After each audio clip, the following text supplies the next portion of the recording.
Hi again, I'm Shahir, I'm 16 years old and today we're going to be starting a new series called Is It Worth Your Time? I'm so thankful for all the views and support that I've been getting recently, and today's random comment is from Catty Cupcake. I really appreciate you, specifically you. And if you want to be featured in a video, then leave a comment down below and you might get randomly picked.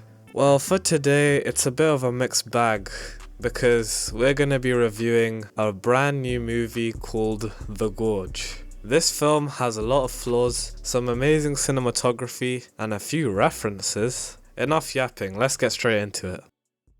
So for those of you who have never even heard of this film, The Gorge is a movie about two snipers holding guard over an abyss filled with monsters, and they somehow feel a deep connection towards each other. This leads to them accidentally uncovering some deep and dark truths about the origin of the Gorge itself. In my opinion, the critics were giving this movie way too much hate, considering that it wasn't even too bad as a whole. They made remarks about how the chemistry between the pair, Miles Teller and anyataylor-joy, wasn't really all there, which I agree with to an extent, but not really. From the reviews, there are clearly two categories of people. A are those who think the movie was straight up ass, they don't even like the mixture of romance or sci-fi horror nearing towards the climax of the movie, and they felt the conclusion wasn't conclusive at all. Then we have people like me, who believe the story, photography, acting, editing, visual effects, and everything else was done very well for a self-contained film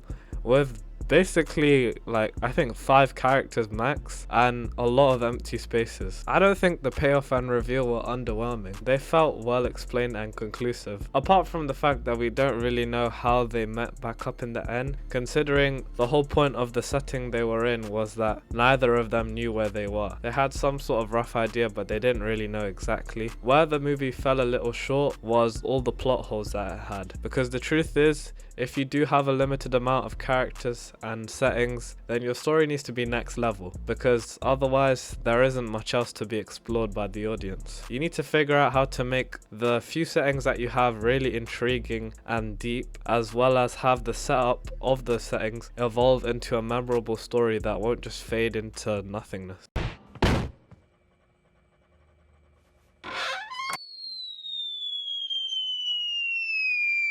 I interrupt this program to tell you to subscribe, because I've been doing YouTube I've been attempting YouTube for at least 9 years now, and look at these statistics. These statistics are depressing. Like, come on now. How are only 0.2% of people subscribe to my channel? Not even 1%, 0.2%. Get that number up, guys, come on. The whole plot and aesthetic feel was original, but also familiar. Like, do you guys know Resident Evil? Yeah, it was giving Resident Evil vibes. And while those games provided a thrilling experience to say the least, when I lock in, I really lock in.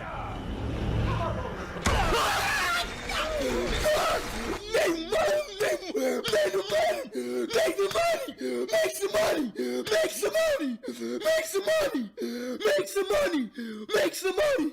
Oh my fucking God, this game pissing me off.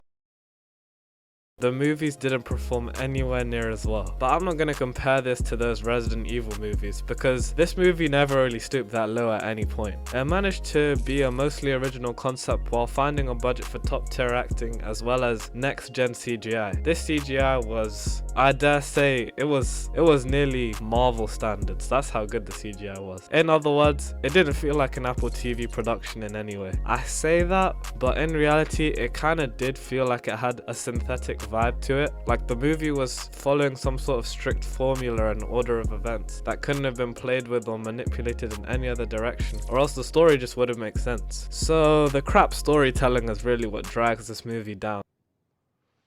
I'm upset. Louder! I'm upset. Louder! Because if the story was written in a way which actually made the scenes flow effortlessly, this could have comfortably made A tier. But the inability to make the story flow in a natural and unpredictable sort of way, which the audience would have enjoyed way more, is what makes this a B tier movie. So at the beginning I mentioned references. What do I mean by references? Have you guys seen Whiplash? You know how the main lead actor Miles Teller was going crazy on those drums? Well, there's a little scene between Mr. Teller and Miss Taylor-Joy where they're both playing drums together from their separate towers. Also, you know Queen's Gambit, that amazing show which Anya Taylor-Joy was the lead female actress? There's a scene where they're both playing chess from their east and west towers as well. Miles Teller was saying in an interview how there wasn't any intention behind these two scenes. It was a mere coincidence.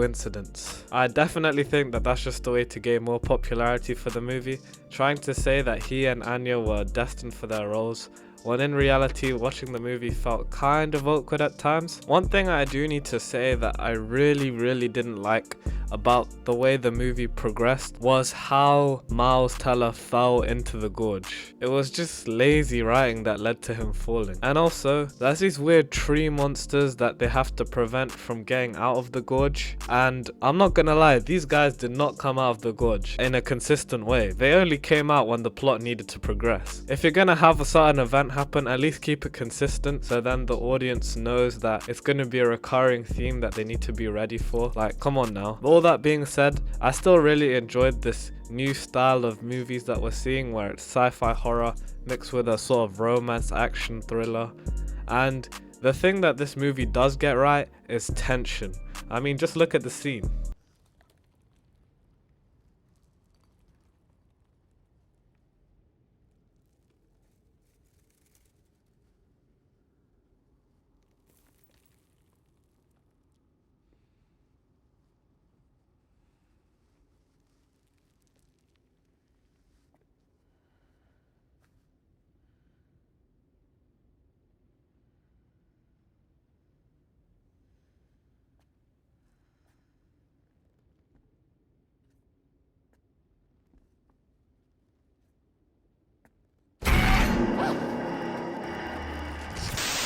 Gotcha, bitch.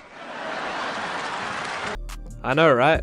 Crazy. The acting is also next level, and I just think as a whole, this movie was sort of okay when it came to just being a movie as a whole. Like, the cinematography was definitely not your average sort of C-tier movie, but that being said, there were definitely some things that went wrong with the storytelling, and just some scenes I felt they could have been substituted for something a little better.